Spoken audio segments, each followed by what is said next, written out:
Are your students zoning out before class even starts? Let's fix that. Move over boring bell ringers. Today, I'm showing you how to use Canva to create engaging, interactive warm-ups that will keep your students awake. So what are bell ringers? They're known by a lot of different names like morning work, starters, do nows, openers, warm-ups, and prime times. Basically, they are a good way to get the kids in class settled down and ready to start their day. Do your bell ringers look like this? Let me show you some other examples that you might want to try. In this bell ringer example, I've used a quiz. These are found in the Elements tab, and you can choose the color that you want. You can add any information that you want to put in there, like the question or the answer choices. And then you can share this with a public view link to your students. For this one, I just created a QR code because my students have iPads. They can all just scan the QR code and then they can make their choice for their answer. And you would get all of the submissions and you can see which students chose which answers as long as they're logged into Canva. If they're not logged into Canva, it shows up as anonymous. Even the people who don't have accounts on Canva can still answer questions on a quiz or a poll that you share with them. I wanted to show you what a poll looks like on the teacher side of things. So you can click on your poll or your quiz, and you have the option to edit the information and to look at the responses. So if we click on responses, you can see that I answered this question. I was logged into my account, so it shows my name and it says that I got it correct. Now, if I were not logged into Canva at all, then it would show up as anonymous. You wouldn't be able to tell who answered the question correctly or not. So if you were using this with your students, you would want to make sure they were logged into their Canva accounts. You can also download this as a CSV so that you have the information separately and you don't have to come back here to look for who got what answers correct. If you wanted to use this quiz again, you could reset the quiz so that it takes away all the answers, and that is this button with the 3 dots, and it says to reset all responses, and you click that and they go away and it's ready for you to use again. Now let me show you how easy it is to make a poll or a quiz.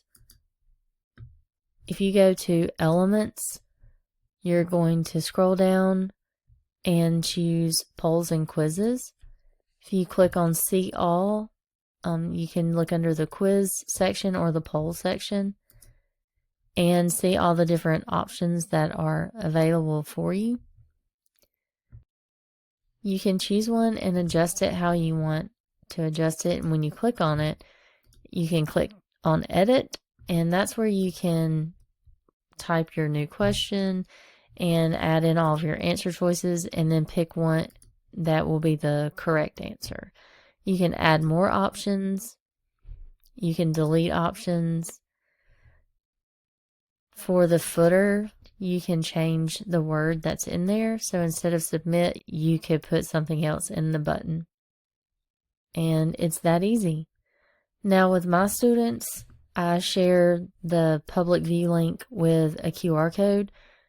You can always just share the link straight to your kids if you have that option to just send them a link. Or if you want to share it with a QR code, that's pretty easy to do. All you need is your public view link. You're going to go to Share, click on Public View Link, create the link, and then copy the link. Then you're going to go to Apps and search for the QR code. I like to choose this one because it's simple and I don't have to make a lot of decisions. I can just add in my code that I created for the public view link, generate my QR code, And then I can put this somewhere on the screen that the kids can scan, and then they would be able to select their answer on their device.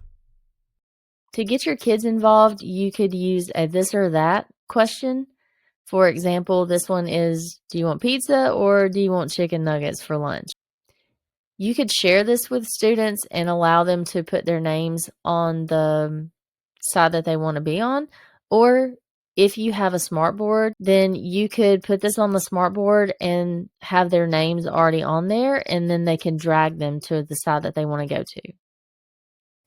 In this bell ringer, the kids would know that they are going to watch a video today to review and get ready for their upcoming test. Thank you, Mr. Smeeds. These ideas are from Mr. Hooker from hookedoninnovation.com. I've included a QR code so that you can scan and go to the blog post where I got these. It also goes into a lot more detail about what each one of these is.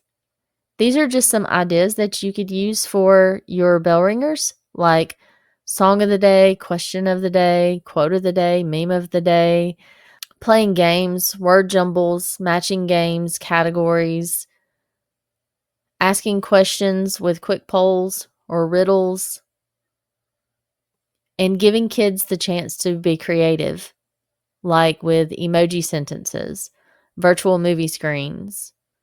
Incorporating some of these bell ringer ideas will help set the tone of the day in your classroom, and it will keep the kids interested and get them primed for the day ahead. I wanted to show you how you can create a bell ringer presentation. On your homepage in Canva, you can go to Presentation, and you can look through the designs and see if there's one that you like. Even if you don't want to use the words that are on there, you may like the design. So I really like the comic book look. So I can use this template and just change the words. To create a fun word jumble or unscramble the word, you can just put your information on one of the slides, present it to the kids, and they can either write it down or they can type it out and send it to you. However it is that you normally take up answers from your kids, then you can do that. We'll just call this one President's Day Word Jumble.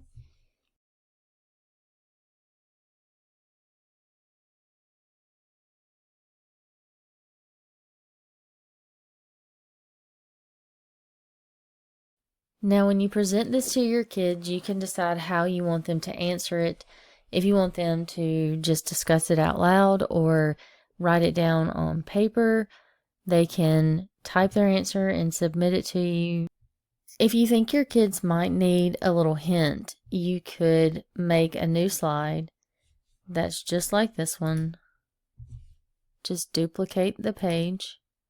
You can take away some of the elements.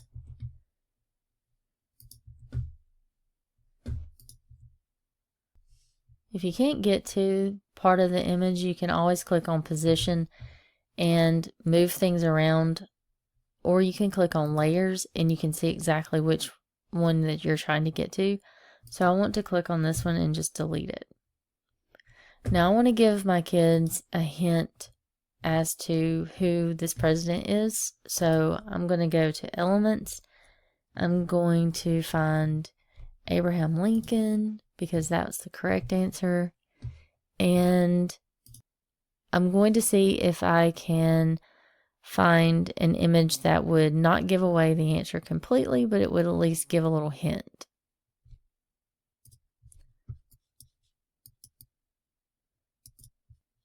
One fun thing that you can do is to link a video to your slide, and then that way when you're presenting it, you can just click on the video and move straight into your lesson. Click on More and Link, and then paste your URL there. And then now this element will be clickable. You can also just embed the video straight into a slide. I can just paste the URL straight onto the slide and it will embed the video there for me. Now let me show you what it looks like when you present this.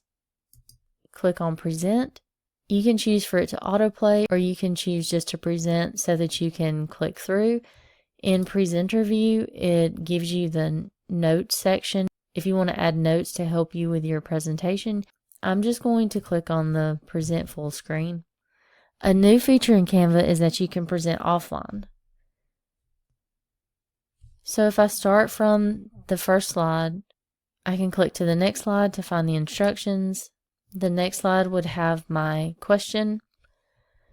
I could get my kids to talk about it, submit it, however it is I want them to answer the question. My next slide would have my hint in case somebody needed a little extra help. We can click on the element. It will take us to the video that we linked there. And then on the next slide, we would have our embedded video. And we could watch it right here. This is just an example of how you can use a word jumble as a bell ringer that can lead you straight into your lesson for the day. You could continue with your information that you wanted to put on your other slides and just complete out your presentation with any other information that you want to add or any other activities that you want to do. Don't forget to sign up for my email newsletter and get your free copy of Student-Driven Creativity.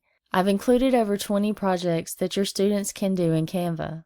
I've broken it down by age groups and shared some tips with you. Let me know in the comments if you enjoyed this video or if you've learned something new or if there's something that you want to see. Don't forget to like and subscribe. I'll be back to share more ways you can use Canva to bring creativity to your classroom.